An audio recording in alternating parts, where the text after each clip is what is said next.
ಶುಭೋದಯ. ಮಂಗಲಂ ನಿತ್ಯ ಕಲ್ಯಾಣಂ ಲಕ್ಷ್ಮೀ ಸೌಭಾಗ್ಯವರ್ಧನಂ ಮನೋರಥ ಪ್ರಾಪ್ತಿಕರಂ ಪಂಚಾಂಗಮವಧಾರಯ. ಶಾರ್ವರಿ ಸಂವತ್ಸರಾಧಿಪತಿಗಳು ದೇವಗುರುಗಳಾದ ಬೃಹಸ್ಪತಿಗಳು, ದಕ್ಷಿಣಾಯನಕ್ಕೆ ಸೂರ್ಯದೇವಾಧಿಪತಿ, ವರ್ಷ ಋತುವಿಗೆ ಪುರುಷನಾಮಕನಾದ ಭಗವಂತಾಧಿಪತಿ, ಸೌರಮಾನದ ಪ್ರಕಾರ ಸಿಂಹಮಾಸ, ಚಾಂದ್ರಮಾನದ ಪ್ರಕಾರ ಭಾದ್ರಪದ ಮಾಸ, ಮಾಸನಿಯಾಮಕವಾದ ಭಗವದ್ರೂಪ ಶ್ರೀ ವೃದ್ಧಾಪತಿಯಾದ ಹೃಷಿಕೇಶ, ಶುಕ್ಲಪಕ್ಷ ಪಕ್ಷಾಭಿಮಾನಿ ದೇವತೆ ಸೂರ್ಯ. ಇಂದು 2020ನೇ ಇಸ್ವಿಯ ಆಗಸ್ಟ್ ಮಾಹೆಯ 23ನೇ ದಿನ, ಭಾನುವಾರ. ಪಂಚಮಿ ತಿಥಿ ಅಧಿಪತಿಗಳು ಸರ್ಪಗಳು. ಚಿತ್ತಾ ನಕ್ಷತ್ರದ ದೇವತೆ ತ್ವಷ್ಟೃ. ಶುಭಯೋಗ ಮರುತು ದೇವತೆ. ಭವಕರಣಕ್ಕೆ ಸದ್ಯೋಜಾತ ರುದ್ರರು ಅಧಿಪತಿಗಳು.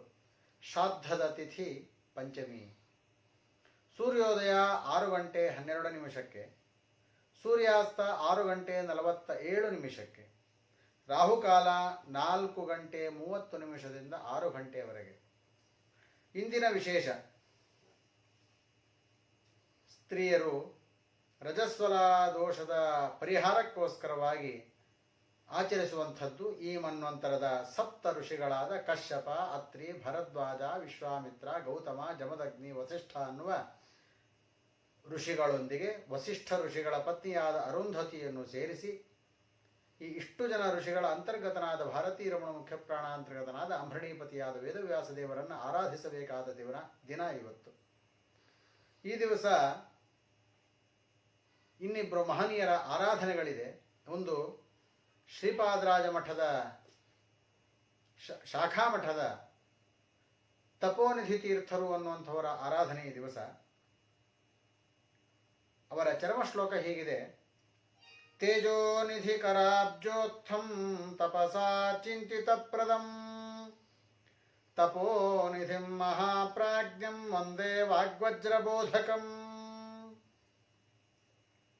ತಪೋನಿಧಿಗಳ ಗುರುಗಳು ತೇಜೋನಿಧಿಗಳು. ಆ ತೇಜೋನಿಧಿಗಳ ಕರಕಮಲ ಸಂಜಾತರಾದ ಈ ತಪೋನಿಧಿ ಋಷಿಗಳು ತಮ್ಮ ಅನುಷ್ಠಾನದಿಂದ ಭಕ್ತರಿಗೆ ಬೇಡಿದ ವರಗಳನ್ನು ಕೊಡ್ತಿದ್ರು. ಶ್ರೀಪಾದರಾಜ ಗುರುಗಳು ಬರೆದಂತಹ ವಾಗ್ವಜ್ರ ಅನ್ನುವ ಗ್ರಂಥವನ್ನು ತುಂಬ ಚೆನ್ನಾಗಿ ಅದನ್ನು ಅಧ್ಯಯನ ಮಾಡಿದ್ರು. ಆ ವಾಗ್ವಜ್ರ ಗ್ರಂಥದ ಮೇಲೆ ವಿಶೇಷವಾದಂತಹ ಒಂದು ಉಪನ್ಯಾಸಗಳನ್ನು ಕೂಡ ಮಾಡಿ ಭಕ್ತವರ್ಗವನ್ನು ಅನುಗ್ರಹಿಸ್ತಾ ಇದ್ರು. ಅಂಥವರ ಆರಾಧನೆ ಈ ದಿವಸ. ಇದು ಶ್ರೀಪಾದರಾಜ ಮಠದ ಶಾಖಾ ಮಠದ ಯತಿಗಳು ಇವರು. ಮತ್ತೊಬ್ಬ ಮಹನೀಯರು ಸೋಸಲೆ ವ್ಯಾಸರಾಜ ಮಠದ ವಿದ್ಯಾವಾರಿಧಿ ತೀರ್ಥರು. ಶ್ರೀರಂಗದ ವ್ಯಾಸರಾಜ ಮಠದಲ್ಲಿ ಇವರ ವೃಂದಾವನ ಇದೆ. ಇವರ ಚರಮ ಶ್ಲೋಕ ಹೀಗಿದೆ: ಶ್ರೀಕೃಷ್ಣಾಂಘ್ರಿಯುಗಾಸಕ್ತ ಮಾನಸೋ ಯತಿ ಸತ್ತಮಃ ಶ್ರೀಮದ್ವಿದ್ಯಾವಾರಿಧಿರ್ಮೇ ಗುರುರ್ಭೂಯಾದಭೀಷ್ಟದಃ. ಸಂಸ್ಥಾನದ ಮುಖ್ಯ ಪ್ರತಿಮೆಯಾದ ಭೈಷ್ಮಿ ಸತ್ಯ ಸಮೇತನಾದ ಮೂಲಗೋಪಾಲಕೃಷ್ಣ ದೇವರ ಪಾದಪದ್ಮಗಳಲ್ಲಿ ನಿರಂತರ ರತಿಯನ್ನು ಹೊಂದಿದಂತಹ ಯತಿಗಳು ವಿದ್ಯಾವಾರಿಧಿ ತೀರ್ಥ ಶ್ರೀಪಾದಂಗಳವರು. ಭಕ್ತರು ಬೇಡಿದ ವರಗಳನ್ನು ಕೊಡ್ತಾರೆ. ಅಂತಹ ಗುರುಗಳ ಆರಾಧನೆಯೂ ಕೂಡ ಈ ದಿವಸ ಶ್ರೀರಂಗಮ್ಮಲ್ಲಿ ವ್ಯಾಸರಾಜ ಮಠದಲ್ಲಿ ನಡೀತದೆ. ಈ ಪಂಚಾಂಗದ ಜೊತೆಗೆ ರಾಜರಾಜೇಶ್ವರ ತೀರ್ಥರು ರಚನೆ ಮಾಡಿದ ಮಂಗಳಾಷ್ಟಕದ ಚಿಂತನೆಯಲ್ಲಿ ಇಂದು 3ನೇ ಶ್ಲೋಕದ ಚಿಂತನೆ. 3ನೇ ಶ್ಲೋಕ: ವಿಶ್ವಾಮಿತ್ರ ಪರಾಶರೌರ್ವ ಭೃಗವೋಗಸ್ತ್ಯ ಪುಲಸ್ತ್ಯ ಕ್ರತುಃ ಶ್ರೀಮಾನ್ ಅತ್ರಿ ಮರೀಚಿ ಕೌಸ್ತ್ಯ ಪುಲಃ ಶಕ್ತಿರ್ವಸಿಷ್ಠೋಂಗಿರಾಃ ಮಾಂಡವ್ಯೋ ಜಮದಗ್ನಿ ಗೌತಮ ಭರದ್ವಾಜಾದಯಸ್ತಾಪಸಾಃ ಶ್ರೀಮದ್ವಿಷ್ಣುಪದಾಂಬುಜೈಕಶರಣಾಃ ಕುರ್ವಂತು ನೋ ಮಂಗಲಂ. ರಾಜರಾಜೇಶ್ವರ ತೀರ್ಥರು ಅನೇಕ ಋಷಿಗಳ ನಾಮವನ್ನು ಉಲ್ಲೇಖ ಮಾಡಿದ್ದಾರೆ ಈ ಶ್ಲೋಕದಲ್ಲಿ. ಈ ದಿವಸ ಅಷ್ಟು ಋಷಿಗಳ ಚಿಂತನೆಯನ್ನು ಮಾಡುವುದಕ್ಕಿಂತ ನಾನು ಕೆಲವು ಋಷಿಗಳ ಚಿಂತನೆಯನ್ನು ಮಾಡಬೇಕು ಅಂದ್ಕೊಂಡಿದ್ದೇನೆ. ಇದು ಕಾಕತಾಳೀಯವೋ ಎಂಬಂತೆ ಈ ದಿವಸ ಋಷಿ ಪಂಚಮಿಯ ವ್ರತವೂ ಇರೋದರಿಂದ ಈ ಮನ್ವಂತರಕ್ಕೆ ಸಪ್ತ ಋಷಿಗಳಾಗಿ ಪರಿಗಣಿತರಾದಂತಹ ಋಷಿಗಳು ಕಶ್ಯಪ, ಅತ್ರಿ, ಭರದ್ವಾಜ, ವಿಶ್ವಾಮಿತ್ರ, ಗೌತಮ, ಜಮದಗ್ನಿ, ವಸಿಷ್ಠ ಅಂತ ಈ 7 ಜನ ಋಷಿಗಳ ಚಿಂತನೆಯನ್ನು ಈ ದಿವಸ ಈ ಪಂಚಾಂಗದ ಜೊತೆಗೆ ಮಾಡ್ತಾ ಇದ್ದೇನೆ. ಮೊದಲನೆಯದವರು ಕಶ್ಯಪ ಋಷಿಗಳು. ಈ ಕಶ್ಯಪ ಋಷಿಗಳು ಬ್ರಹ್ಮದೇವರ ಮಕ್ಕಳಾದ ಮರೀಚಿ ಋಷಿಗಳಿಗೆ ಮಕ್ಕಳಾಗಿ ಜನಿಸಿದಂಥವರು ಇವರು. ಇಂತಹ ಕಶ್ಯಪರು ದಕ್ಷ ಪ್ರಜಾಪತಿಯ 13 ಜನ ಹೆಣ್ಣು ಮಕ್ಕಳನ್ನು ಮದುವೆ ಆಗ್ತಾರೆ. ಈ ಕಶ್ಯಪರೇ ದ್ವಾಪರ ಯುಗದಲ್ಲಿ ವಸುದೇವನಾಗಿ ಹುಟ್ಟುತ್ತಾ ಇದ್ದಾರೆ. ಯಾಕೆ ಹುಟ್ಟಿದ್ರು? ಕಥೆ ಇದೆ ಇದಕ್ಕೆ ಪುರಾಣದಲ್ಲಿ. ವರುಣದೇವರ ಹತ್ರ ಗೋವನ್ನು ಪಡ್ಕೊಂಬಂದಿದ್ರಂತೆ. ತಮ್ಮ ಯಜ್ಞಾದಿ ಪ್ರಕ್ರಿಯೆಗಳನ್ನು ಮಾಡಿ ಮುಗಿಸೋದಕ್ಕೆ ಗವ್ಯ ಪದಾರ್ಥಗಳು ಬೇಕು. ಗವ್ಯ ಪದಾರ್ಥ ಅಂದರೆ ಗೋವಿನಿಂದ ಬಂದ ಹಾಲು, ಮೊಸರು, ತುಪ್ಪ, ಬೆಣ್ಣೆ. ಈ ಗವ್ಯ ಪದಾರ್ಥಗಳಿಗೋಸ್ಕರ ಗೋವಿನ ಅವಶ್ಯಕತೆ ಇತ್ತು. ಗೋವನ್ನು ಎರವಲು ಪಡೆದುಕೊಂಡು ಬಂದಿದ್ರು ವರುಣರ ಹತ್ರ. ತಮ್ಮ ಕರ್ತವ್ಯ ಮುಗಿದ ಮೇಲೆ ಮರಳಿಸಬೇಕಾಗಿತ್ತು ವರುಣದೇವರಿಗೆ. ಆದರೆ ಈ ಕಶ್ಯಪರ 2 ಹೆಂಡಂದರು ಆ ಗೋವು ಕೊಡುವ ಗವ್ಯ ಪದಾರ್ಥಗಳ ಮೇಲೆ ಮತ್ತು ಗೋವಿನಲ್ಲಿರ್ತಕ್ಕಂಥ ಲಕ್ಷಣಗಳನ್ನು ಎಲ್ಲವನ್ನೂ ಕೂಡ ಕಂಡು ಈ ಗೋವನ್ನು ಯಾಕೆ ಮರಳಿಸಬೇಕು, ಮರಳಿಸೋದು ಬೇಡ ಅಂತ ಹೇಳಿ ಗಂಡನನ್ನು ತಡೆದು ಬಿಟ್ರು. ತಡೆದದ್ದಕ್ಕೋಸ್ಕರವಾಗಿ ವರುಣದೇವರಿಗೆ ಸೇರಬೇಕಾದ ಅವರ ವಸ್ತು ಅವರಿಗೆ ಸೇರಲಿಲ್ಲ. ಆವಾಗ ವರುಣದೇವರು ಶಾಪ ಕೊಡ್ತಾರೆ. ಶಾಪ ಕೊಟ್ಟದ್ರಿಂದಾಗಿ ಈ ಕಶ್ಯಪರು ತಮ್ಮ 2 ಹೆಂಡತಿಯರ ಮಾತು ಕೇಳಿ ಇಂತಹ ಕೆಲಸವನ್ನು ಮಾಡಿದರು. ಹಾಗಾಗಿ ಆ 3 ಜನಕ್ಕೆ 2 ಹೆಂಡತಿಯರು ಮತ್ತು ಕಶ್ಯಪರಿಗೆ ಎಲ್ಲರಿಗೂ ಶಾಪ. ಆ ಶಾಪ ನಿಮಿತ್ತವಾಗಿ ದ್ವಾಪರ ಯುಗದಲ್ಲಿ ವಸುದೇವನಾಗಿ ಕಶ್ಯಪರು, ಅವರ 2 ಹೆಂಡತಿಯರು, ಒಬ್ಬಳು ದೇವಕಿಯಾಗಿ ಮತ್ತೊಬ್ಬಳು ರೋಹಿಣಿಯಾಗಿ ಈ ಲೋಕದಲ್ಲಿ ಅವರು ಹುಟ್ಟುತ್ತಾ ಇದ್ದಾರೆ.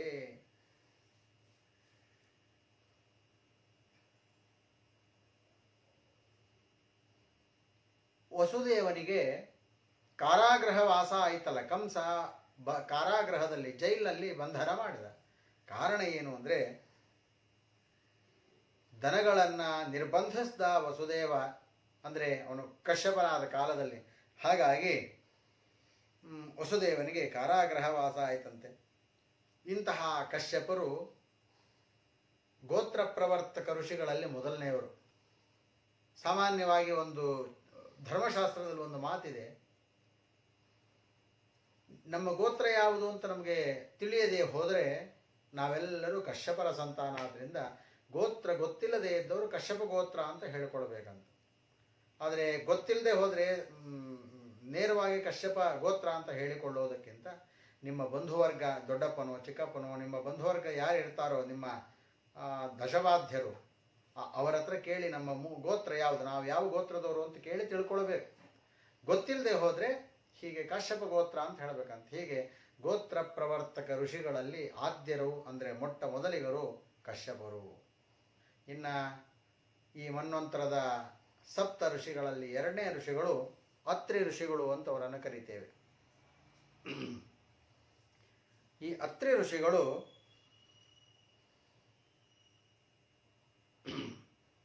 ಇವರು ಬ್ರಹ್ಮರ್ಷಿಗಳು, ಬ್ರಹ್ಮದೇವರ ಮಾನಸಪುತ್ರರೂ ಹೌದು.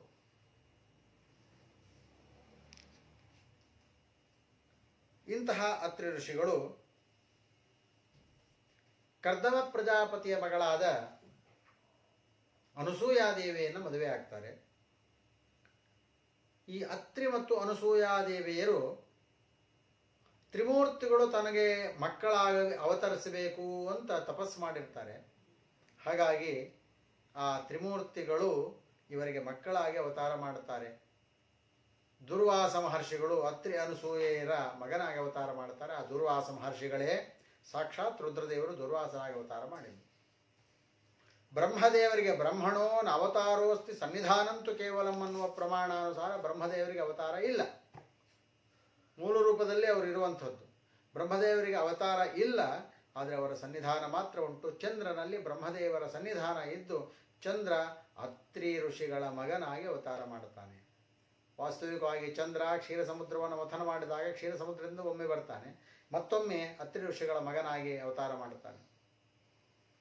ಇನ್ನು ಮಹಾವಿಷ್ಣು ದತ್ತಾತ್ರೇಯ, ಇದು ಮಹಾವಿಷ್ಣು. ಹೀಗೆ ಮಹಾವಿಷ್ಣು ಇವರಿಗೆ ಮಗನಾಗಿ ಅವತಾರ ಮಾಡತಕ್ಕಂಥದ್ದು. ಹೀಗೆ ನಾವು ಸಪ್ತ ಋಷಿಗಳಲ್ಲಿ ಇಬ್ಬರ ಚಿಂತನೆಯನ್ನು ಈಗ ನೋಡಿದ್ದೇವೆ. ಕಶ್ಯಪ ಆಯಿತು, ಅತ್ರಿ ಆಯಿತು. ಮುಂದಿನ ಋಷಿ ಭರದ್ವಾಜ ಋಷಿಗಳು ಅಂತ ಅವರನ್ನು ಕರಿತೇವೆ. ಆ ಭರದ್ವಾಜ ಋಷಿಗಳು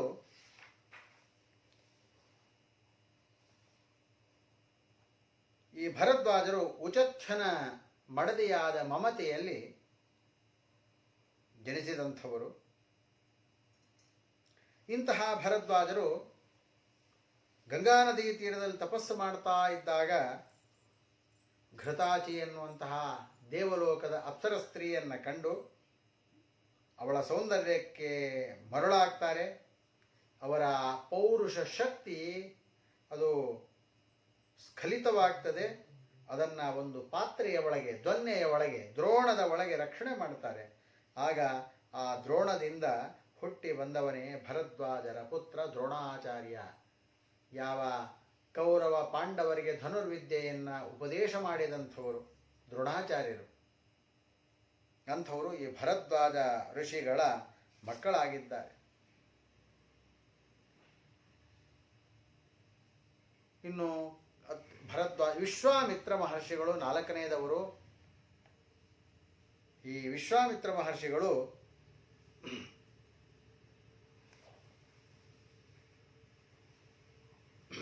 ಚಂದ್ರವಂಶದ ಗಾಧಿರಾಜನ ಮಗ ಇವರು. ಇವರು ಮೊದಲು ಕ್ಷತ್ರಿಯ ಜಾತಿಯಲ್ಲಿ ಜನಿಸಿ ಆನಂತರದಲ್ಲಿ ಸಾಧನೆ ಮಾಡಿಕೊಂಡು ಬ್ರಹ್ಮತ್ವವನ್ನು ಪಡೆದಂಥವರು ವಿಶ್ವಾಮಿತ್ರ ಮಹರ್ಷಿಗಳು.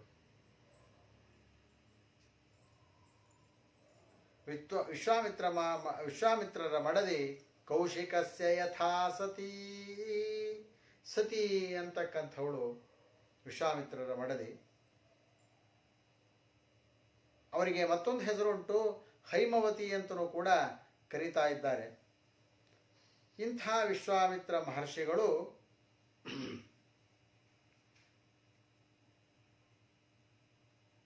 ವಿಶೇಷವಾಗಿ ಅವರು ರಾಮಾಯಣದ ಕಾಲದಲ್ಲಿ ರಾಮ ಲಕ್ಷ್ಮಣರಿಗೆ ಬಲ ಅತಿಬಲ ಅನ್ನುವ ಮಂತ್ರಗಳನ್ನು ಒಪ್ಪಿಸಿದಂಥವರು ವಿಶ್ವಾಮಿತ್ರ ಮಹರ್ಷಿಗಳು. ಈ ಮನ್ವಂತರದ ಸಪ್ತರ್ಷಿಗಳ ಗುಂಪಿನಲ್ಲಿ ಇವರು ಒಬ್ಬರಾಗಿದ್ದಾರೆ. ನಾವು ಇವತ್ತೇನು ಗಾಯತ್ರಿ ಮಂತ್ರವನ್ನು ಜಪಿಸ್ತೇವಲ್ಲ, ಓಂಕಾರ, ವ್ಯಾಹೃತಿ ಮತ್ತು ಗಾಯತ್ರಿ, ಮೂರು ಮಂತ್ರಗಳು ಸೇರಿ ಒಂದು ಗಾಯತ್ರಿ ಮಂತ್ರ ಅಂತ ಕರೆಸಿಕೊಳ್ಳುತ್ತದೆ. ಗಾಯತ್ರಿಯಲ್ಲಿ ಎರಡು ವಿಧವಾದ ಗಾಯತ್ರಿ ಇವೆ. ಒಂದು ವಿಶ್ವಾಮಿತ್ರ ಗಾಯತ್ರಿ, ಮತ್ತೊಂದು ಬ್ರಹ್ಮಗಾಯತ್ರಿ. ಬ್ರಹ್ಮಗಾಯತ್ರಿ ಅಂದರೆ ಓಂ ತತ್ಸವಿತುರ್ವರೇಣ್ಯಂ ಭರ್ಗೋ ದೇವಸ್ಯ ಧೀಮಹಿ ಧಿಯೋ ಯೋ ನಃ ಪ್ರಚೋದಯಾತ್. ಇದು ಬ್ರಹ್ಮಗಾಯತ್ರಿ. ವಿಶ್ವಾಮಿತ್ರ ಗಾಯತ್ರಿ ಅಂದರೆ ಓಂ ಭೂರ್ಭುವಸ್ವಃ ಓಂ ತತ್ಸವಿತುರ್ವರೇಣ್ಯಂ ಭರ್ಗೋ ದೇವಸ್ಯ ಧೀಮಹಿ ಧಿಯೋ ಯೋ ನಃ ಪ್ರಚೋದಯಾತ್. ಓಂ ಅಂದರೆ ಓಂಕಾರ, ಗುಣಪೂರ್ಣನಾದ ದೋಷದೂರನಾದ ಭಗವಂತನನ್ನ ವರ್ಣಿಸುವ ಅಕ್ಷರವೇ ಓಂಕಾರ. ಅದನ್ನು ಪ್ರಣವ ಅಂತ ಶಾಸ್ತ್ರದಲ್ಲಿ ಕರಿತೇವೆ. ಓಂಕಾರಕ್ಕೆ ಮತ್ತೊಂದು ಹೆಸರು ಭೂಹು ಭುವಃ ಸುವಃ, ಇವುಗಳನ್ನು ವ್ಯಾಹೃತಿಗಳು ಅಂತ ಕರಿತೇವೆ. ಇದಾದ್ಮೇಲೆ ಮುಂದೆಂದು ತತ್ಸವಿತುರ್ವರೇಣ್ಯಂ ಗಾಯತ್ರಿ ಮಂತ್ರ. ಇಂತಹ ಗಾಯತ್ರಿ ಮಂತ್ರವನ್ನು ವಿಶೇಷವಾಗಿ ಜಪಿಸಿ ತನ್ಮೂಲಕವಾಗಿ ಭಗವಂತನ ದರ್ಶನವನ್ನು ಪಡೆದಂಥವರು. ಹೀಗೆ ಗಾಯತ್ರಿ ಮಂತ್ರದ ದ್ರಷ್ಟಾರರಾದ ಋಷಿಗಳೂ ಹೌದಿವರು. ಇನ್ನು ವಿಶ್ವಾಮಿತ್ರರಾದ ಮೇಲೆ ನಂತರದ ಋಷಿಗಳು ಯಾರು? ಗೌತಮ ಮಹರ್ಷಿಗಳು. ಗೌತಮ ಮಹರ್ಷಿಗಳು ಅನ್ನುವಾಗ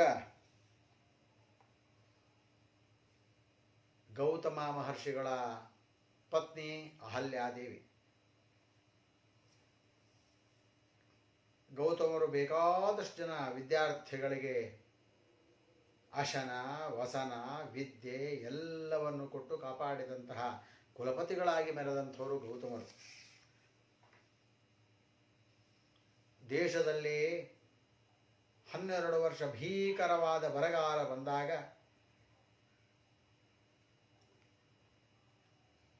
ಬೇರೆಲ್ಲ ಋಷಿಗಳು ಬರಗಾಲದಿಂದ ತತ್ತರಿಸಿ ತಮ್ಮ ನಿತ್ಯ ಕರ್ಮಾನುಷ್ಠಾನಗಳನ್ನು ಕೂಡ ಮಾಡಿಕೊಳ್ಳುವುದಕ್ಕೆ ಅಸಮರ್ಥರಾದಾಗ ಮಹಾತಪಸ್ವಿಗಳಾದ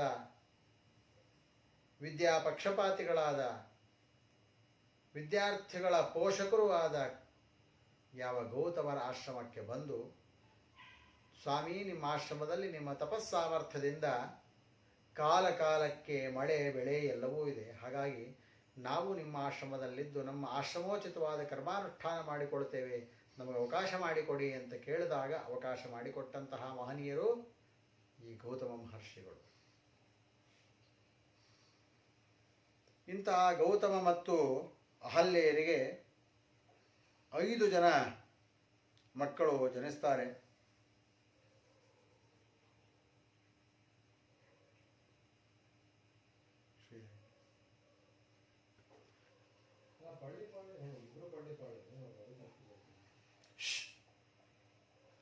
ಗೌತಮರ ಶಿಷ್ಯ ಮತ್ತು ಅಳಿಯ ಉದಂಕ ಅಂತಕ್ಕಂಥವರು. ಇಂತಹ ಗೌತಮರು ಭಾಗೀರಥಿ ನದಿಯ ತೀರದಲ್ಲಿರುವ ಸಿದ್ಧಾಶ್ರಮದಲ್ಲಿ ವಾಸ ಮಾಡ್ತಾ ಇದ್ರು.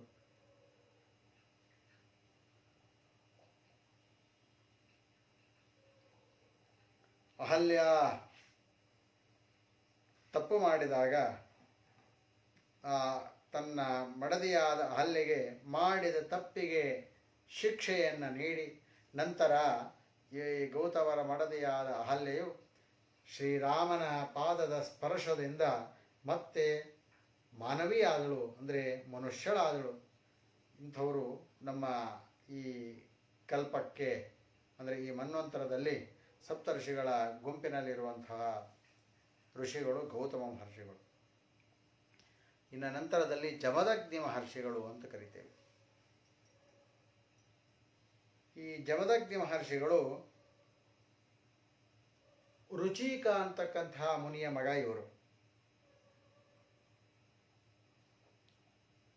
ಗಾಧಿರಾಜನ ಮಗಳಾದ ಸತ್ಯವತಿ ಈ ಜಮದಗ್ನಿಗಳ ತಾಯಿ. ಜಮದಗ್ನಿಯು ವಿಶ್ವಾಮಿತ್ರರಿಗೆ ಸೋದರಳೆಂದರಾಗಬೇಕು. ಈ ಮುನಿಗೆ 5 ಜನ ಮಕ್ಕಳಿದ್ರು. ರುಮಣ್ಣು ಅಂತ, ಸುಷೇಣ, ವಸು, ವಿಶ್ವಾವಸು, ಪರಶುರಾಮ ಅಂತ. ಇಂಥ ಜಮದಗ್ನಿಗಳ ಮಡದಿಯಾದಂತಹ ಯಾವ ರೇಣುಕಾದೇವಿ ಇದ್ದಾರಲ್ಲ, ಒಂದು ಸಂದರ್ಭದಲ್ಲಿ ಸ್ನಾನಕ್ಕೋಸ್ಕರವಾಗಿ ನದಿಗೆ ಹೋದಾಗ ಚಿತ್ರರಥ ಅನ್ನುವ ಗಂಧರ್ವನನ್ನು ನೋಡಿ ಮೋಹವನ್ನು ಹೊಂದುತ್ತಾರೆ. ಜಮದಗ್ನಿಗಳು ತನ್ನ ಮಡದಿ ಮಾಡದ ತಪ್ಪನ್ನ ಗಮನಿಸಿ ಅವಳ ಶಿರಚ್ಛೇದ ಮಾಡಲಿಕ್ಕೆ ಮಕ್ಕಳಿಗೆ ಆದೇಶ ಮಾಡ್ತಾರೆ. ಆದರೆ 5 ಜನ ಮಕ್ಕಳಲ್ಲಿ ಉಳಿದ ಯಾವ ಮಕ್ಕಳು ಕೂಡ ಅದಕ್ಕೆ ಒಪ್ಪುವುದಿಲ್ಲ. ಪರಶುರಾಮ ದೇವರು ಶಿರಚ್ಛೇದ ಮಾಡಿದರು.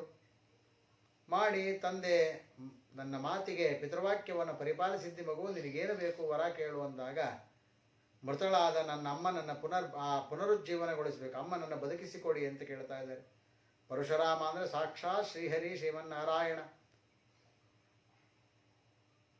ಆದರೂ ಪಿತೃವಾಕ್ಯವನ್ನು ಮಕ್ಕಳು ಪರಿಪಾಲಿಸಬೇಕು ಅನ್ನೋದನ್ನು ಮಾಡಿ ತೋರಿಸಿದವ ಪರಶುರಾಮ ರೂಪದಿಂದ ಭಗವಂತ. ತಾಯಿಯನ್ನು ಬದುಕಿಸಬೇಕು ಅಂತ ವರ ಕೇಳ್ಕೊಳ್ತಾನೆ. ಜಮದಗ್ನಿ ಮಹರ್ಷಿಗಳು ಮಗನ ಪಿತೃಭಕ್ತಿಗೆ ಮೆಚ್ಚಿ ಆ ತಾಯಿಯನ್ನು ಬದುಕಿಸಿದ್ದಾರೆ, ಅಂದರೆ ತನ್ನ ಮಡದಿಯನ್ನು ಪುನಃ ಬದುಕಿಸಿದ್ದಾರೆ.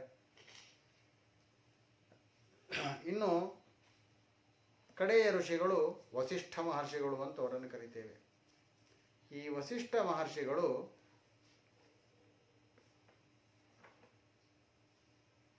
ಇವರು ಬ್ರಹ್ಮರ್ಷಿಗಳೇ, ಬ್ರಹ್ಮದೇವರ ಮಾನಸ ಪುತ್ರರಾಗಿದ್ದಾರೆ. ಇವರ ಮಡದಿ ಅರುಂಧತಿ ದೇವಿ. ಈ ಅರುಂಧತಿ ದೇವಿಯ ಪರಿಚಯ ಯಾರಿಗಿಲ್ಲ? ಪ್ರತಿಯೊಬ್ಬ ಮನುಷ್ಯನೂ ಕೂಡ ಅರುಂಧತಿಯನ್ನು ನೆನೆಸಿಕೊಳ್ಳಲೇಬೇಕು. ವಿವಾಹವಾದಂತಹ ಸತಿಪತಿಗಳು ಅರುಂಧತಿ ದರ್ಶನ ಮಾಡುವಂಥದ್ದು ಅಂತ ಇದೆ. ಧ್ರುವ ನಕ್ಷತ್ರ, ಅರುಂಧತಿಯ ನಕ್ಷತ್ರ ಉತ್ತರ ಧ್ರುವದಲ್ಲಿ ಅದನ್ನು ದರ್ಶನ ಮಾಡುವ ಕ್ರಮ ಉಂಟು. ಆ ಅರುಂಧತಿ ಬೇರೆ ಯಾರ ಮಡದಿಯೂ ಅಲ್ಲ, ವಸಿಷ್ಠರ ಮಡದಿ. ಇಂಥ ವಸಿಷ್ಠ ಮಹರ್ಷಿಗಳು ಮಿತ್ರ ಮತ್ತು ವರುಣ ಅನ್ನುವ ದೇವತೆಗಳಿಂದ ಊರ್ವಶಿಯಲ್ಲಿ ಅವರು ಜನಿಸಿದಂಥವರು.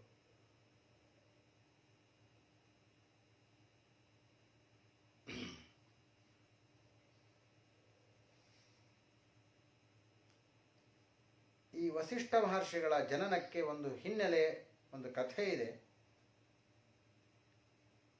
ಬ್ರಹ್ಮದೇವರ ಮಕ್ಕಳು ಮರೀಚಿಗಳು.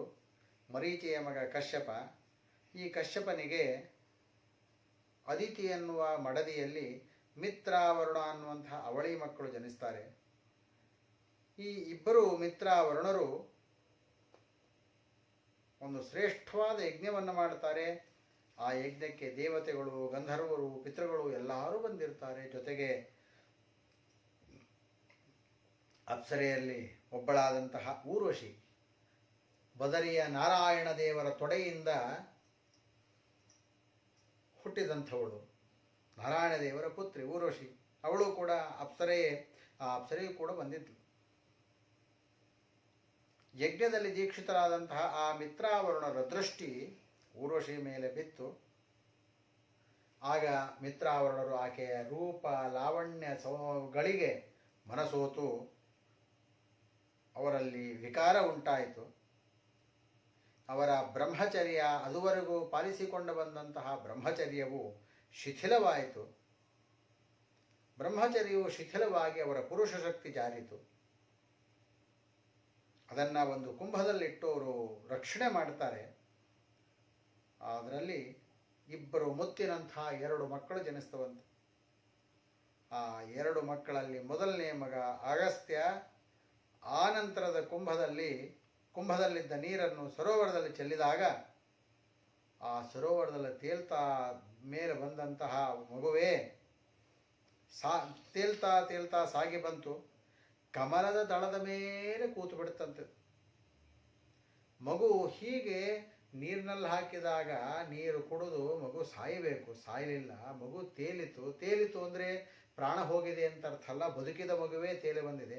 ಬರೀ ತೇಲಿ ಬಂದದ್ದಲ್ಲ, ಕಮಲದ ದಳದ ಮೇಲೆ ಕುಳಿತುಕೊಂಡಿದೆ. ಹೀಗೆ ವಿಶಿಷ್ಟವಾದ ರೀತಿಯಲ್ಲಿ ಜನಿಸಿದಂತಹ ಈ ಮಗುವಿಗೆ ದೇವತೆಗಳು ನಾಮಕರಣ ಮಾಡ್ತಾರೆ. ವಸಿಷ್ಠ ಅಂತ ನಾಮಕರಣ ಮಾಡ್ತಾರೆ. ಇವರು ಬ್ರಹ್ಮರ್ಷಿಗಳು. ಹೀಗೆ ಈ ಒಂದು ಮನ್ವಂತರದಲ್ಲಿ 7 ಋಷಿಗಳ ಪದವಿಯಲ್ಲಿರ್ತಕ್ಕಂತಹ ಈ 7 ಜನ ಋಷಿಗಳ ಚಿಂತನೆಯನ್ನು ಮಾಡಿದ್ದೇವೆ. ಹಾಗೆ ಅರುಂಧತಿ ದೇವಿಯನ್ನು ಕೂಡ ನಾವು ವಿಶೇಷವಾದ ರೀತಿಯಲ್ಲಿ ಚಿಂತನೆಯನ್ನು ಮಾಡಿದ್ದೇವೆ. ಅರುಂಧತಿ ವಸಿಷ್ಠರ ಮಡದಿ. ಅರುಂಧತಿಗೆ ಮತ್ತೊಂದು ಹೆಸರುಂಟು, ಅಕ್ಷಮಾಲಾ ಅಂತ ಇವಳಿಗೆ ಹೆಸರು. ಕರ್ದಮ ಪ್ರಜಾಪತಿಯ ಮಗಳು ಈ ಅರುಂಧತಿ. ಕರ್ದಮ ಪ್ರಜಾಪತಿಗಳ ಮಡದಿಯಾದ ದೇವಹೂತಿ ದೇವಿ ಈ ಅರುಂಧತಿಯ ಜನನಿ.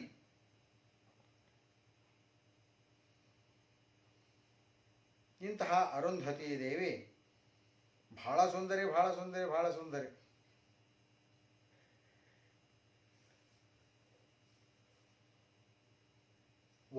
ಒಂದು ಬಾರಿ ಅಗ್ನಿದೇವ 7 ಋಷಿಗಳ ಪತ್ನಿಯನ್ನು ಮೋಹಿಸಲಿಕ್ಕೆ ಸ್ವಾಹಾದೇವಿ ಮೋಹಿಸೋದಕ್ಕೋಸ್ಕರವಾಗಿ ಬಂದಿದ್ದಾನಂತೆ. ಹೇಗೆ ಬಂದ?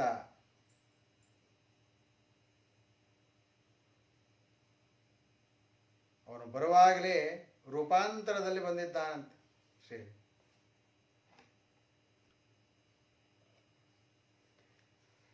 ಒಮ್ಮೆ ಅಗ್ನಿದೇವ ಸಪ್ತರ್ಷಿಗಳ ಪತ್ನಿಯನ್ನ ಮೋಹಿಸಬೇಕು ಅಂತ ಮನಸ್ಸು ಮಾಡಿದ.